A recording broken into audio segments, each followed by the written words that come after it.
right, so welcome to part 2 of frequently asked questions about URI Theatre and college life in general. If you didn't check out our last video, I'm Emma. I'm Mary. And I'm Shannon. So now we're going to answer some questions about URI and college in general that are less pertaining to URI Theatre, but may still come up about URI Theatre. So the first question is living on campus as bad as some people make it out to be? No. I'm still there, so I'm going to be a senior and I'm still living on campus. I don't think it's bad at all. And now that I do have a car, I kind of like having somewhere to go off campus, but I wouldn't have a problem if I were still living on campus. I liked living on campus because everything was really central, and it was all just there for you, and you could walk to what you needed, and if you wanted to get off campus, you could hop on the bus, the RICTA, or get a ride with a friend. But on the opposite side, I like living off campus. I lived on for my freshman and sophomore year and moved off this year, my junior year, because I like to drive away at the end of the day. As I say, it's like leaving work behind. So when I drive away from campus, I'm like, all right, I'm going home now. And for me, I like kind of the autonomy of living off campus and in a more like secluded environment with my roommate. But I really liked both. I think there's positives. I think it's also starting off is super ideal, especially if you're in a show. All you have to do is after rehearsals walk right back down to your dorm. So it's really up to the person. It depends. All right, the next question is making friends easy? I mean, it is if you let yourself. Theater wise, it's so easy to make friends because you're kind of forced into these groups. But it's not like a forced friendship, I don't think. It just I think the more you get involved too, the easier that transition is. No matter what, it's nerve-wracking. For sure. But especially in theater, that transition's easy. And then if you're living on campus, your roommates usually, most of the time, become good friends. And if you live with people outside of your major, that's good too, because you kind of gain friends via association. So it might be like hard at first, but it gets easier. We're gonna cut that section. I'll cut that out. We are. When we edit. I know for me, like having friends outside of the department was also nice, but like I personally, just because like my high school didn't have a really big theater program at the time, and I was doing some like smaller things outside of my high school, but I had never had like a big group of friends who were also as passionate about theater as I was. So like not only are you making connections for like future colleagues and like people that you're going to be working with in the future, like you're also making friends who have the same passions as you do. All right. The next question is, what was the most unexpected thing about college? How much I liked it, I think. Which sounds stupid, but like I really didn't love school in high school, and I was a good student. I was in a lot of AP classes, but I didn't actually like being in school. But something about college, like I'm excited to go to school. I wake up in the morning excited to go to school, which is definitely something like I was not expecting. I was going to say, I've always been the person who's like, I'm always with my family and like super close with my family, so I was really nervous about leaving them, and I live 40 minutes away. I feel you, same. But I think it was like the first week was hard. The first week was very hard, just being on your own. Like as soon as my parents dropped me off, I was a mess. But I think what surprised me was how like okay I was immediately. Like after that, I was fine, and now I never want to leave. I never want to come home in the best way possible. I think for me too, one of my big concerns when I started college was I was like, oh, I'm staying in my home state. Because I know a lot of people, when they go to school, are like, I really want to go to this place far, far away from where I grew up. Some people don't, but that was like my aspiration. Yeah. And so when I stayed in state, I was like, oh God, Rhode Island again. But a big surprise for me is how much I liked being in state, because I was convinced I was going to hate it and that I was going to want to be in New York because I wanted to be in a city. But there's something really nice about Kingston where it feels very Rhode Island in a different way to where I grew up. And like you're really conveniently located near Providence, which is a really big city that has a lot of arts hubs, and Newport, which is a beautiful coastal community, and we're close enough to get to places like New York and Boston by train. So I think for me, I like didn't expect to like the environment as much as I did because I didn't think it clicked with who I was. But I found that I really, really, really like being in an area where like I can walk to the beach or I can hang out on the quad, and being somewhere that's a little more quiet and secluded. And I think it's made me appreciate Rhode Island in ways that high school me did not appreciate Rhode Island. And it feels foreign while also feeling so familiar. Like, I feel so far away from home. Like, I feel like hours and hours away, and it's a 40-minute drive. 2/3 of my graduating class from high school was going to URI, which was something that like I was excited about, but also scared that I would get pigeonholed into having the same friends from high school. But it actually turned into having like the best balance of like having my friends from URI, my friends from URI Theatre specifically, and then my friends from home that went to URI. So the moral of the story is it's not bad to stay in your home state. True. From 3 people who did it. Yeah, there you go. Dun-dun-dun. All right. So the next question is, what was the biggest change you were not expecting? I'd say a personality change.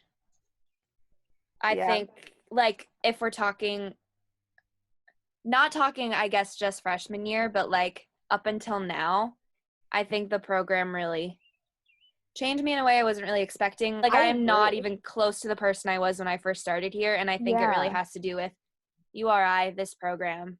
And I think it's a thing about college, too, as a whole, but I think URI Theatre helps it a lot, is that it kind of gives you an autonomy in your life where you have to kind of take control in a way that you didn't when you were in high school.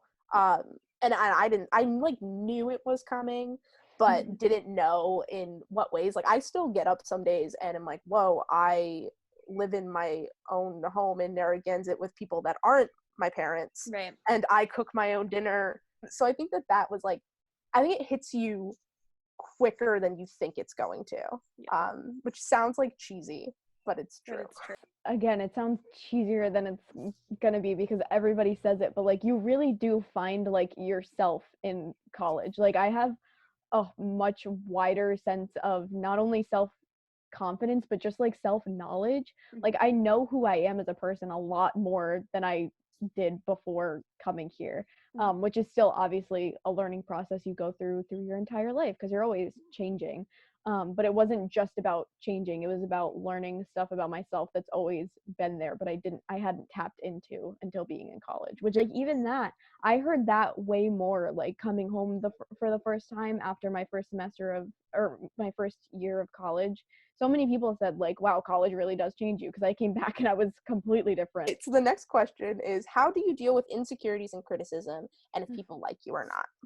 Still dealing with it. Yeah. Daily struggle. Really stop. Yeah. I think especially in an arts program, it's hard to not take things personally, especially I can only really speak from an acting perspective. When your work gets critiqued, at times it feels like they're critiquing you, which is a hard thing to learn how to separate, to both be connected to your work and who you are and also separate yourself from your work. But someone always said to me, it's like noting what you can control in your life and what you can't, and then also relying on the people that build you up to be a support system.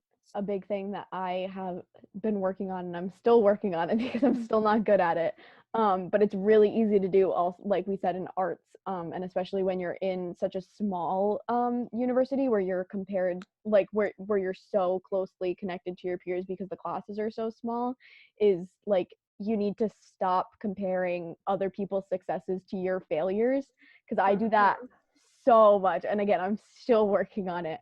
But seeing someone else doing well and immediately having those thoughts of like, oh well, I must suck because I'm not doing it like that, so like they're doing well, so I must not be, because especially in a profession like arts where you have to learn how to market yourself and know your strengths and weaknesses, like what makes you different is going to be it's going to end up being what gets you jobs in the future. And what I find really interesting is that like these criticisms and getting notes from your professors are what make people sometimes choose not to do this anymore, but it's also things that push people to do better. So on a lighter note, we're still like trying to figure out how to like digest all of these notes that you take and how not to be so hard on yourself. But also this was like sophomore year, Rachel's class. That was the first time I ever performed in front of people and got notes back, and it was like probably the best thing that's ever happened to me, because in high school it was like, yeah, you just went on stage, good for you, you know. And it's like, it's the stuff that's gonna hurt, but it's gonna like push you. I think there's such a thing about like your own creative journey, kind of like what Shannon said, of like not comparing yourself to the people around you. Like we're all going to progress and grow in different ways, and also take different paths. So I think that that's something to remember if you're Jeff just told me literally last week, like, you need to stop thinking about the world in terms of good and bad and right and wrong, because you know you're good, or else you wouldn't be here doing this. You have to at least have some inkling of like how talented you are, so you just have to start tapping into it. That's good. Right? That's good. Someone's gonna write that down for me. I hope he doesn't watch this. I hope he does. Okay, so the next question is, how do you walk into class on the first day of school and know where to sit without being embarrassed? You don't. It just happens. You just go in there confident and be like, I'm gonna sit here. And then there are never assigned seats, but you always end up having your seat. So just find that seat freshman year and just keep sitting in that seat, and nobody will question it because it's your seat. Also, the first day of classes, I had the same fear. Nobody's going to be looking at you because everyone's terrified. Everyone's worried about themselves. So don't worry about it. I'm a junior and I'm still kind of terrified. So the next question is, how did you deal with the mental adjustment coming to college? Day to day and like weekly, monthly, like this is really the first time that you don't have teachers or parents or guardians, whoever it may be, you know, keeping you on track. So you have to be responsible for things like your deadlines, for classes and going to classes. You have to have a lot of self-discipline, but also just like simple stuff. Like you have to remember to shower and eat and like go to bed at a good time. Like it's the stuff you don't expect to have to discipline yourself about, that once you have the freedom to do whatever you want, you kind of start to forget. I think for me too, I didn't have as much of a scheduling problem, but I felt homesick in the beginning, and then I had a hard time. I'm just naturally the kind of person that has a lot of stress and can be incredibly like anxiety driven and also hard on myself. So my big advice is use the counseling center. It's there, it's free. You get paired with a counselor that understands the struggles of a college student, and having that support system and feeling like there's someone there that you can talk to, and then they can either connect you with groups that of people that are going through the same thing as you, or give you techniques to help you through your stress or whatever you're going through. That's so helpful, especially when you're navigating the beginning of college life, but even towards the end where we're like trying to figure out what comes next. I am still going to the counseling center and saying, hi, can I talk to you about my life? It's a great resource. Asking for help is so important. Are people who not only like need to help you because it's their job, but there's also such a big group of people who just like want to help you because they want to see you your professors included. Go to your professor's office hours, please. They're like there for a reason. It was for me. I was also homesick at first, but then I also thought that I was the only one going through like a rough patch, and I didn't realize that literally every other person on this campus is stressed out, or you need to remember to breathe. That's like my biggest, because you'll go through the day, one thing to the next, to the next, to the next. And it's okay not to have a schedule for a bit and just to like go to a basketball game or go to the union or go to the quad and just chill for a bit. You're not stranded. Don't forget that, like, you're not stranded. You're with 1,400 other people who are going through the exact same thing. Very true. Super quick, I can't get over the fact that I just said 1,400. It's not 1,400. But anyways, it's 14,000. But yeah. All right. Sure. Well, we're at our last question. Wow. Ready? So we kind of answered this, but I think it's worth answering again. What do you like about living in Rhode Island? And what's nearby that's fun to check out? There's a lot of really good coffee shops. I'm a coffee nut. There's so many beautiful things to see in the state that you can drive to or take a bus to. That's just worth exploring. I really like Newport. I have a soft spot for Newport. My favorite spot is their street. Go to their street. Yeah. Just take a trip one weekend. It's far enough away where it's like you're not on campus anymore in Providence, and there's something for everyone. It never really occurred to me that people from out of state would be wanting to come to URI, because since we live in the state, it's a thing where it seems like that's like the appeal. You know, why when you're here your whole life, it's like, why would anybody be coming to Rhode Island for school? But like, I got such a sense of pride of like, I live here all the time. Bring snow boots. For the hills. boots. Definitely ones that can withstand ice too, and rain boots. There are so many good places to get food in all of Rhode Island. Like Rhode Island has a really good foodie scene, which I am all about. Also in a place where you can appreciate like the nature of Rhode Island, especially like with all the trees. Once it's fall time, it gets really pretty on campus. Oh, the campus is so beautiful. During the spring and the summer, once it starts to get warmer and you can like go out on the quad for either the first couple weeks of school or the last couple weeks of school when it's really warm, and you can just like sit there and soak up the sun. For sure. Well, does anyone have any closing remarks or advice before we end this? Can't wait to meet you. Yeah. I know. Even though it's different, enjoy your remaining time in high school, but know that there's like a really exciting journey coming next. No matter, what the world holds, I think college is a really great growing experience and lot of fun and a good place to figure out who you are. We hope we see you at URI. Good luck on your journey. And thanks for listening. Shannon had long hair when she showed up. I did. I had hair down here.